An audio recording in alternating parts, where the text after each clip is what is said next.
जैसा कि आपने भी सुना होगा, आज लेफ्टिनेंट गवर्नर साहब का एड्रेस हुआ और उम्मीद ये की जाती थी कि लेफ्टिनेंट गवर्नर साहब का जो खुतबा होगा वो जम्मू कश्मीर की मुश्किलात, मामलात और जम्मू कश्मीर के लोगों की जो ख्वाहिशात है, एस्पिरेशंस है, उनकी अक्कासी करेगा।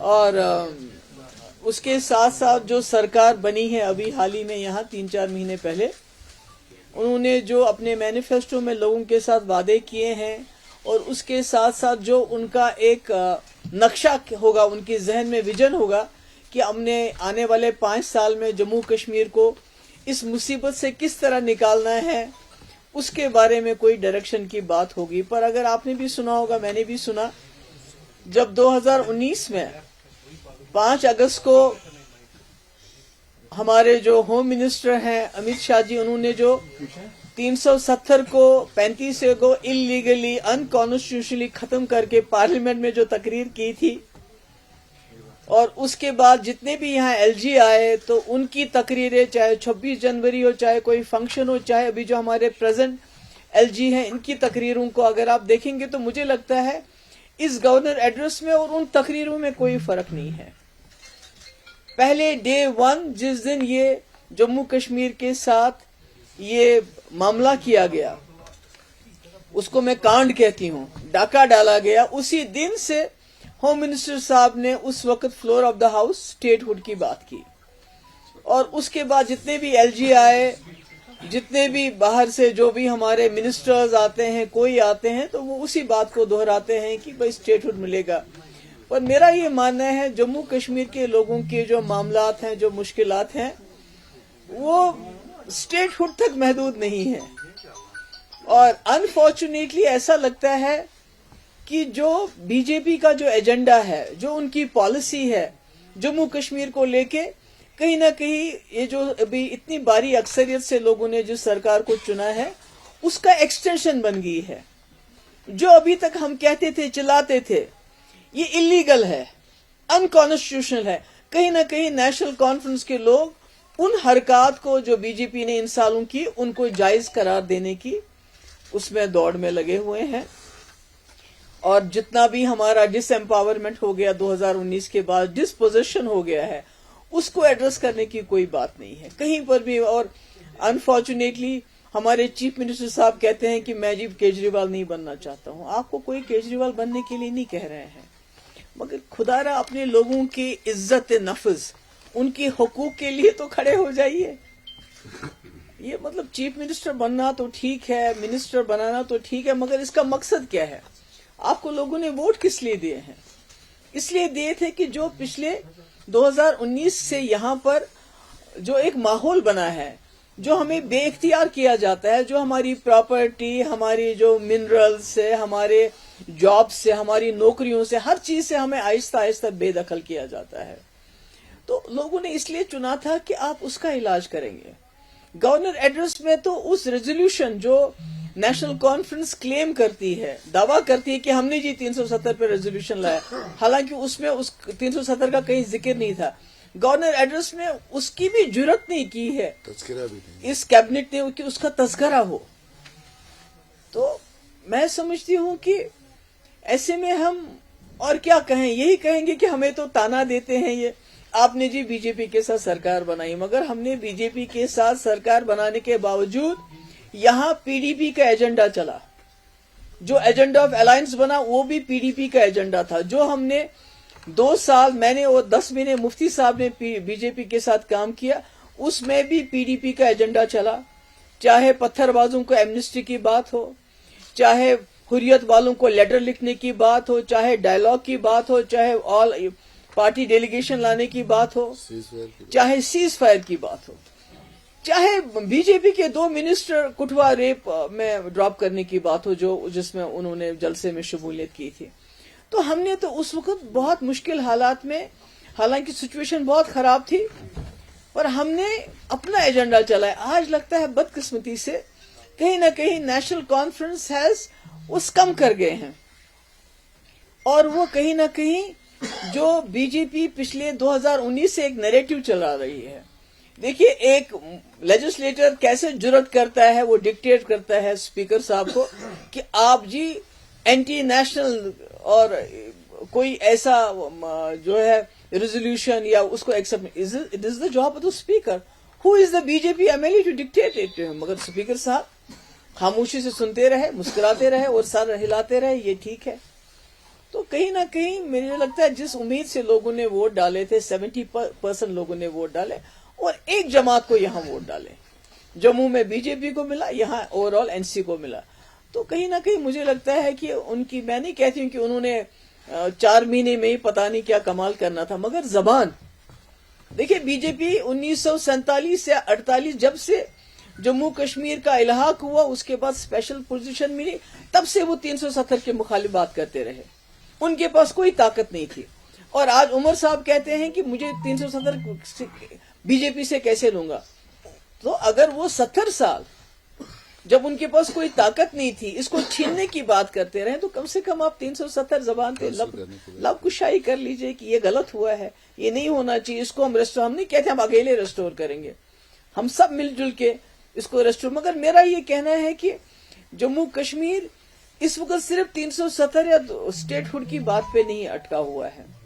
हमारे मामलात बहुत हैं, जिसके लिए आपने खुद भी सुना होगा कि हमने कई बिल्स लाए हैं, जिसके लिए मैंने उमर साहब को लेटर लिखा, मैंने कांग्रेस को लेटर लिखा, मैंने पीसी को लेटर लिखा और मैंने उनसे कहा कि ये पॉलिटिक्स को अलग करके ये हमारे मुद्दे हैं जो हम सब लोगों के मुद्दे हैं। उसमें सबसे बड़ा मुद्दा जो मैं समझती हूँ, एक तो है जो हमारे डेली वेजर्स हैं। कई लोग कहते हैं मैंने अपने वक्त में किया था, मैंने SRO 520 लाया था, सब कुछ हमने मुकम्मल किया था, तकरीबन 1 लाख डेली वेजर्स का बायोमेट्रिक हो गया था।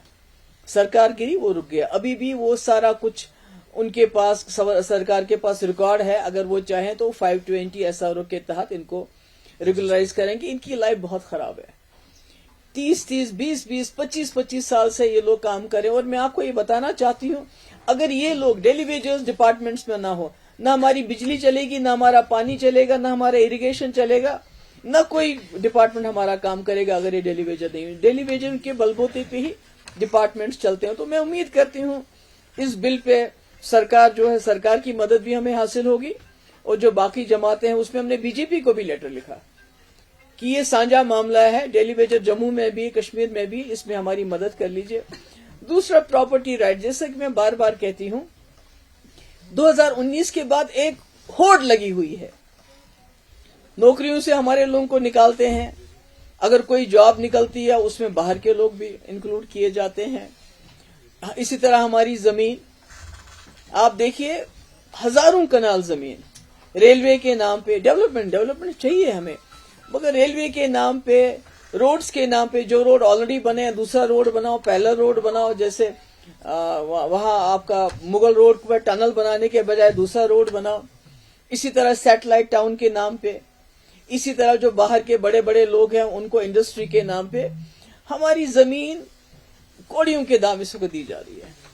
मगर जो यहाँ लोग रहते हैं, जिनके पास 12-13 मरले, 14 मरले, 8 मरले जिनने मकान बनाए हैं, तो उनको आपने पता है कई बार बुलडोजर चला, और ये बुलडोजर ज्यादातर जम्मू में चलता है।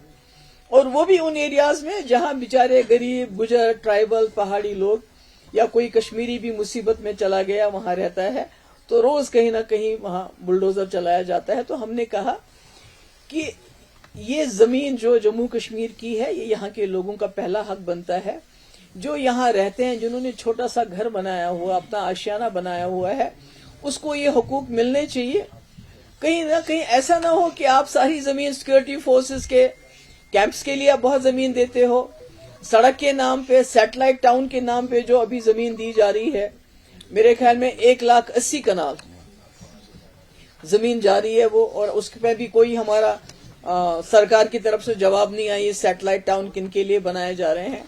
तो अगर इसी तरह हमारी जमीन जाती रही और हमारे लोगों को बुलडोजर का सामना करना पड़ा छोटी छोटी जगह बचाने के लिए, तो कहीं हमारी सिचुएशन, हमारे हालात, चाहे वो जम्मू का डोगरा हो, चाहे वो कश्मीरी हो, चाहे हमारा गुजर हो, पहाड़ी हो, जो भी लोग हैं, اس زد میں آتے ہیں، ہمارے حالات روہنگیاز جیسے نہ ہو جائیں۔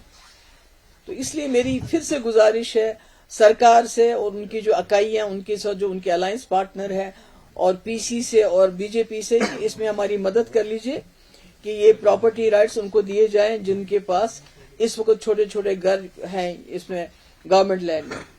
اور اس کے بعد بین آن سیل آف الکوہل، اس میں پبلک ڈرنکنگ کو بالکل بند ہونا چاہیے۔ تو آپ جانتے ہیں کئی لوگ اس پہ بھی کہتے ہیں کہ انہوں نے اپنے ٹائم میں کیوں نہیں کیا۔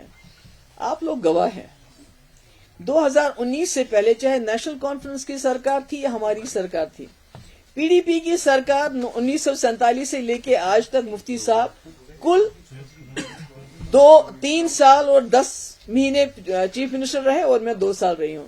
تو 6 سال میں کہتے ہیں آپ نے کیوں نہیں کیا۔ تو میں یہ کہنا چاہتی ہوں، آپ کو بھی معلوم ہے اس سے پہلے 2019 سے پہلے 2 دکانیں کینٹونمنٹ میں ہوتا تھا اور ڈل گیٹ میں ہوتی تھی۔ اگر آپ آج دیکھیں گے، آج یہ بہت بڑی وبا ہے۔ اور دوسری جو ٹورزم کو لے کے بات کرتے ہیں کہ یہ ٹورزم کے لیے ہے، تو میں نے کہنا چاہتی ہوں کہ پورے ملک کے اندر اگر کہیں ٹورسٹ سیف ہے، سب سے زیادہ ٹورسٹ جو لڑکیاں، جو لیڈیز، ہماری بہنیں، ہماری بچیاں اکیلے ٹریول کرتی ہیں، وہ کشمیر میں کرتی ہیں۔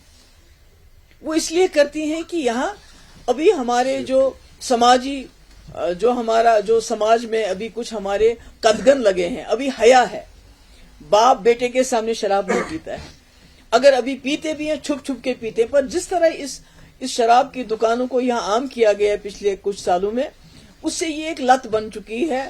ابھی آپ دیکھیں شراب کے دکانوں کے باہر اتنی لائنیں ہوتی ہیں، اس کے بعد میں ابھی دیکھ رہی تھی ایک ویڈیو، کوئی پکڑ کے اس کو گھسیٹ رہے تھے، اس کو شراب پی کے پتہ نہیں تھی۔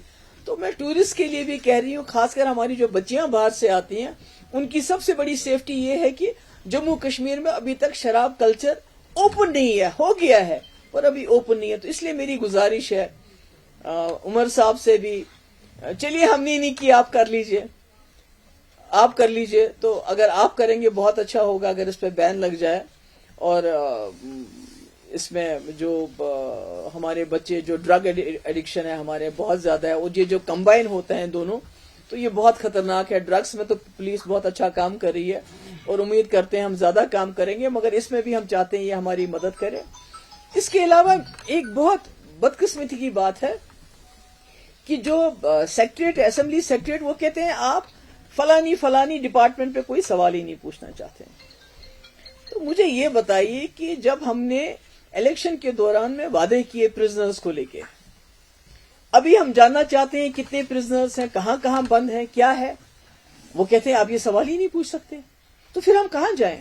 اگر ہم نہیں پوچھ سکتے تو کیا یہ فرض نہیں بنتا ہے اس سرکار کا کہ وہ گورنمنٹ آف انڈیا کے ساتھ یہ ٹیک اپ کرے؟ ہم نے بھی ایک جو ہے لیٹر بھیجا ہے، کمیونیکیشن بھیجا ہے، ڈی جی کو بھیجا ہے، چیف سیکرٹری کو بھیجا ہے، ہمارے وکیل جو عبد المجید ڈار صاحب ہے، سپریم کورٹ وکیل ہے، خورشید عالم کی طرف سے، کہ ہمیں لسٹ بتائیے کہ ہمارے جموں کشمیر کے کتنے قیدی ہیں، کہاں کہاں ہیں، ان کے نام بتائیے، تاکہ وہ بہت غریب گھروں کے لوگ ہیں، خاص کر سری نگر میں اگر آپ دیکھیں گے ان کے پاس اتنا پیسہ بھی نہیں ہے کہ وہ ان سے ملنے جائیں۔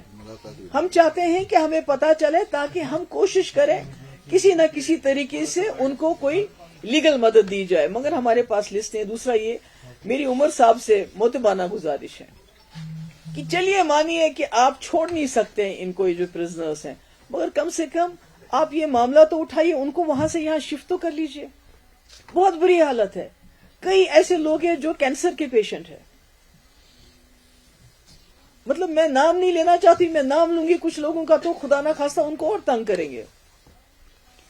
تو میں ان سے یہی کہوں گی کہ کم سے کم یہ جو ہمارے پولیٹیکل پرزنرز ہیں ان کی ہمیں ڈیٹیل چاہیے، ان کے نام چاہیے، وہ کون کون سے جیل میں بند ہیں، ان کا ٹرائل بھی نہیں ہو رہا ہے ان کا، اور جن کا ٹرائل ہوتا ہے وہ اتنا سلو ہے کہ بیچارے ماں باپ کہاں سے لائیں گے اتنا پیسہ، اتنے سالوں سال ٹرائل چلاتے رہیں گے۔ دوسرا یہ جو پاسپورٹ اگر آپ ملتا بھی ہے پر نو فلائی لسٹ پہ آپ کا نام ہے تو کیا کریں گے؟ اس پاسپورٹ کا کیا فائدہ ہے؟ تو اس کا چاہتی ہوں کہ جو نیشنل کانفرنس کی سرکار ہے یہ ایشو کو گورنمنٹ آف انڈیا کے ساتھ ٹیک اپ کرے۔ اور یہ جو بلز ہیں، پہلے تو خیر میں میٹر میں نہیں جاؤں گی کیونکہ انہوں نے کہا تھا کہ میٹر عمر صاحب نے کہ میٹروں کو جو بات کرے گا تو میں خود دیکھ لوں گا اکتوبر کے بعد، مگر آج وہ کہتے ہیں 100% میٹرنگ ہونی چاہیے، اور گورنر صاحب نے اس کا آج بھی ذکر کیا ہے. مگر میں کہتی ہوں جو غریب لوگ ہیں، جو اکنامکلی بہت ویک ہیں، کم سے کم ان کو ون ٹائم معافی دینی چاہیے، معاف کرنا چاہیے. ان کا جو فیس ہے ہزاروں میں ہے، کئیوں کا لاکھوں میں فیس آ گیا ہے، وہ بیچارے کہاں سے لائیں گے؟ اور بجلی کاٹ دی جاتی ہے. تو عمر صاحب سیتارمن جی سے، یہ نرملا سیتارمن جی سے سوال اٹھائیں، ان سے بات کریں کہ ہمارے یہاں بہت ہی حالات خراب رہے، مشکلات رہے، تو کم سے کم جو بہت غریب طبقہ ہے ان کی یہ فیس ون ٹائم معاف کی جائے.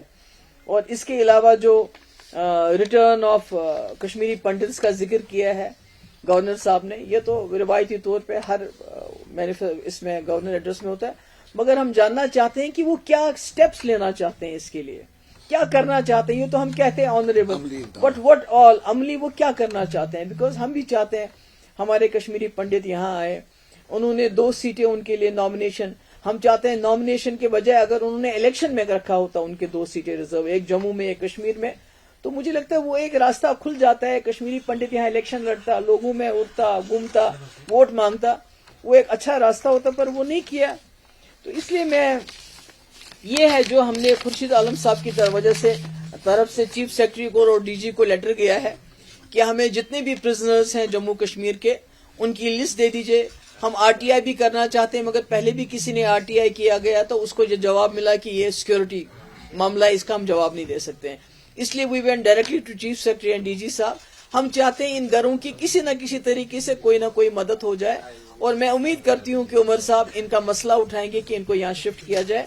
اس کے علاوہ اگر آپ کو کوئی سوال پوچھنا چاہتے ہو تو جو میرا آپ سے سوال ہے، جو پول پرومسز نیشنل کانفرنس کی جانب سے کیے گئے تھے، چاہے وہ فری راشن کا ہو یا 200 یونٹس الیکٹریسٹی کے ہو، 1 لاکھ نوکری، جی اس حوالے سے آپ کو کیا کہنا ہے؟ آپ کی کیا تاثر؟ نہیں دیکھیے، میں کہتی ہوں میں I will not right be very unreasonable. میں یہ نہیں کہوں گی کہ راتوں رات یہ سب ہو جانا چاہیے، مگر کچھ چیزیں اب تک ہونی چاہیے تھی. جیسے انہوں نے ریشن کے بارے میں بات کی تھی تو کہیں نہ کہیں وہ ہونا چاہیے تھا. جیسے انہوں نے بجلی کے بارے میں بات کی تھی وہ ہونا چاہیے تھا. ابھی بھی وہی سلسلہ ہے، جو ریکروٹمنٹ ہوتی ہے وہ ایپٹیک کے ذریعے ہوتی ہے. ایپٹیک از اے بلیک لسٹڈ کمپنی، آپ کو معلوم ہے. اور انہوں نے کہا تھا 1 لاکھ نوکریاں ہم دیں گے، اس کا کوئی ابھی ذکر نہیں ہو رہا ہے. تو میں کہتی ہوں اس سے بڑی بات جو ہے، جو یہاں ہیومن رائٹس وائلیشن ابھی کنٹینیو کر رہا ہے. ابھی آپ نے دیکھا بارہ سوپور میں، بمائی میں وسیم میر، اور آپ نے کٹھوا میں دیکھا وہ جو مکھن دین، کس طرح بے دردی سے ان کی جانیں لی گئی. اور افسوس تو یہ ہے کہ ہماری یہ جو سرکار ہے، انہوں نے مطلب وہ کہتے ہیں میں کیا کروں، کیا کر سکتے ہیں آپ؟ بات کرنا ہمارا کام ہے، ایشو اٹھانا ہمارا کام، آپ کا کام ہے ایکشن کرنا. آپ فون کر سکتے تھے ڈیفنس منسٹر کو، آپ ہوم منسٹر کو فون کر لیجئے کہ یہ نہیں چلے گا، دس از ناٹ ڈن. تو میں تو چیف منسٹر تھی جب میں نے آرمی کے خلاف یہاں ایف آئی آر دیا، اور سیتارمن کو فون پہ سیدھے بتایا. اس وقت وہ تھی ڈیفنس منسٹر تھی وہ. میں نے ان کو بولا، میں نے کہا اس نے غلط کیا، so we are going to take action, we are going to launch an F I R. کر لی ہم نے. تو میں کہتی ہوں کہ کچھ تک کہیں تو اپنے لوگوں کے لیے کھڑا ہونا پڑے گا نا. آپ نوین پٹنائک بننا چاہتے ہیں، آپ کیجریوال نہیں بننا چاہتے ہیں، آپ ممتا بنرجی نہیں بننا چاہتے، آپ نوین پٹنائک بننا چاہتے ہیں. مگر کم سے کم یہ تو اڑیسہ نہیں ہے، یہاں تو لوگوں کے روز چھاپے پڑتے ہیں. اب چھاپوں میں تیزی آئی ہے، بند نہیں ہوا ہے. لوگوں کو نوکریوں سے نکالا جاتا ہے، آپ خاموش رہتے ہیں. آپ صرف کہتے ہیں میں کنفرنٹیشن نہیں لینا چاہتا ہوں. تو پھر سرکار کس لیے ہے کہ اگر وہ دلی کے ساتھ کنفرنٹیشن ہم بھی نہیں چاہتے ہیں، مگر بات تو کرنی ہے.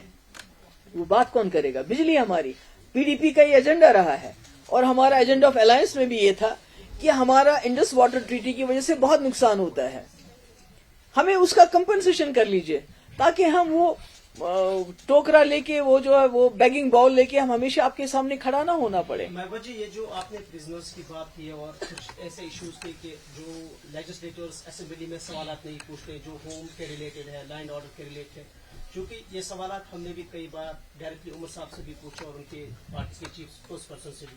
تو وہاں سے کہتے ہیں کہ ایک تو جے اینڈ کے ری آرگنائزیشن ایکٹ میں کلیئر بتایا گیا ہے کہ dos and don'ts short form میں. دوسرا یہ کہ جو لینڈ آرڈر ہوم وغیرہ یہ ان کے کنٹرول میں نہیں ہے، اس کو ڈائریکٹلی یا تو ہوم منسٹر دیکھتے ہیں یا تو یہاں کے لیفٹیننٹ گورنر دیکھتے ہیں. सो इस सूरत हाल में शायद इनके पास नहीं, मतलब आप नॉर्मलाइज, ये सब इसका मतलब है जो 2019 को हुआ, जो रीऑर्गेनाइजेशन एक्ट किया, जो उन्होंने कानून हमारे पे मुसलत किए, उनको चुपके से मान के, उनके बारे में बात ना करके, कोई रेजिस्टेंस करके आप वो सब कुछ नॉर्मलाइज कर रहे हैं. You are not saying this is not, ये अगर आपने यहाँ ये जमीन का मामला है, इसको ठीक बात तो करनी है ना आपने. अगर आप चुपके से हर बात मानते हैं, इसका मतलब आप नॉर्मलाइज कर रहे हैं. आप कहते हैं सब कुछ जो हुआ है वो ठीक ठाक हो गया.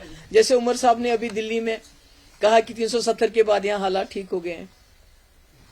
इसका मतलब है you are normalising what is abnormal. हमारे लिए तो एबनॉर्मल है अभी भी. हमारे लोगों को नौकरियों से निकाला जाता है, इट्स एबनॉर्मल. कोई एक्सप्लेनेशन नहीं दिया जाता है, कुछ नहीं दिया जाता है.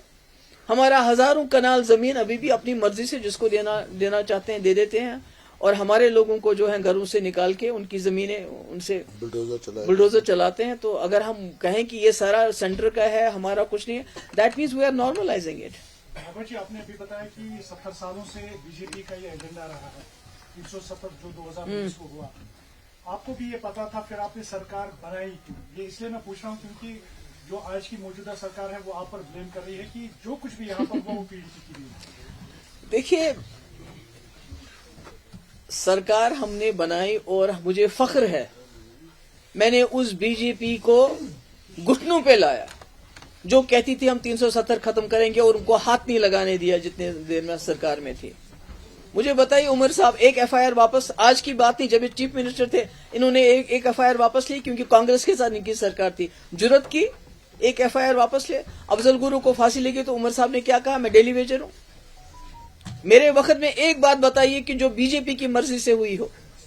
हमने अपना एजेंडा चलाया. अगर हम ताने देने लगे तो 47 किसने किया, इलाहाक का के ऊपर सवालिया निशान 53 में किसने डाला, यहाँ के लोगों को जहनी तौर पे किन्होंने बिल्कुल वो अनसर्टन माहौल खराब कर दिया.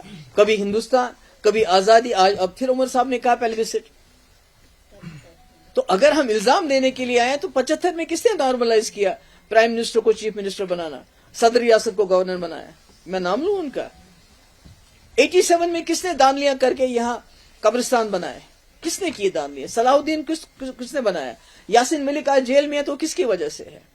96 में जब यहाँ लाखों लोगों ने कुर्बानियां दी, उसी तनख्वाह पे काम करके इलेक्शन लड़ने के लिए कौन तैयार हुआ, नेशनल कॉन्फ्रेंस है. हम बजाय कोई मांगने के लिए भी पहले मुझे ये चीजें दे दीजिए, उसके बाद मैं इलेक्शन लड़ूंगा. क्या फारूक साहब के पास उसको ताकत नहीं थी? वो तो रोज कहते हैं कि जी दिल्ली वालों ने मेरे पांव पकड़े कि आप आ जाओ वापस जम्मू कश्मीर को संभालो. अगर वो इतने ताकतवर थे, अगर दिल्ली वाले इतने मजबूर थी, तो उस वक्त क्यों नहीं उन्होंने कहा कि मैं तब तक इलेक्शन नहीं लड़ूंगा जब तक आप ऑटोनॉमी का मेरा रेजोल्यूशन ये नहीं मानते हो.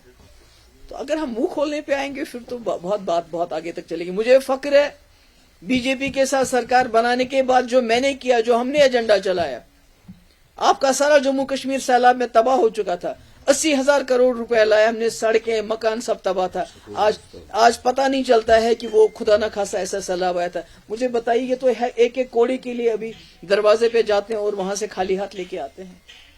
और 50 मेंबर है इनके पास, मेरे पास 50 नहीं थे, मेरे पास सिर्फ 28 थे.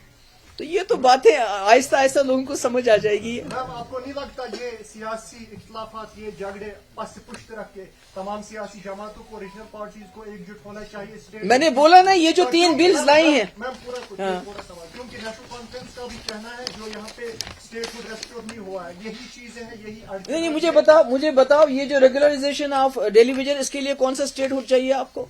बाकी चीजें तो नहीं, ये कर लेना. पहले शराब के ऊपर बैन लगाने के लिए कौन सा स्टेटहुड चाहिए आपको? प्रिजनर्स को वापस लाने के लिए कौन सा स्टेटहुड चाहिए? जमीन को रेगुलराइज करने के लिए कौन सा स्टेटहुड चाहिए? नौजवानों को 1 लाख नौकरियां आपने बोला, उसके लिए कौन सा स्टेटहुड चाहिए? बिजली में एमनेस्टी देने के लिए कौन सा स्टेटहुड चाहिए? ये जो रोज पकड़ दकड़, ये जो मक्खन-दीन को या इसको किया, उसके लिए बात करने के लिए कौन सा स्टेटहुड चाहिए?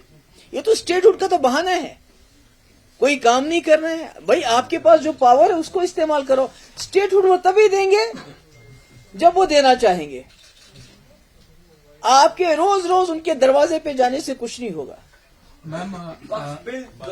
उससे आप हमारी इंसल्ट करते हैं, जम्मू कश्मीर के लोगों की इंसल्ट करते हैं जिनका सब कुछ खो गया है. 370 के ऊपर आप खड़े होने के बजाय, बात करने के बजाय आप रोज कटोरा लेके मुझे स्टेटहुड दे दो. क्यों? फारूक साहब ने कहा 6 मिनिस्टरों पे जम्मू कश्मीर नहीं चल सकता, हमें और मिनिस्टर बनाने हैं. तो आपको नहीं लगता मरकजी सरकार को भी ये लग रहा होगा कशिर पर अच्छी सियासतदान कहाँ रोम्स गाँव, वो भी फिर उसी नजरिए से चलते हैं? नहीं, वो तो उनको देखना चाहिए जिनके पास 50 सीटें हैं, वो उनको सोचना चाहिए कि जम्मू कश्मीर के लोगों ने हमें नहीं दिया, उनको एतमाद दिया. अब उनकी जिम्मेवारी बनती है कि वो मरकज के साथ किस तरह से जम्मू कश्मीर के लोगों के जो मुश्किलात है उनको दूर करें. For exclusive and insightful videos, subscribe to our new channel ABP Live Premium.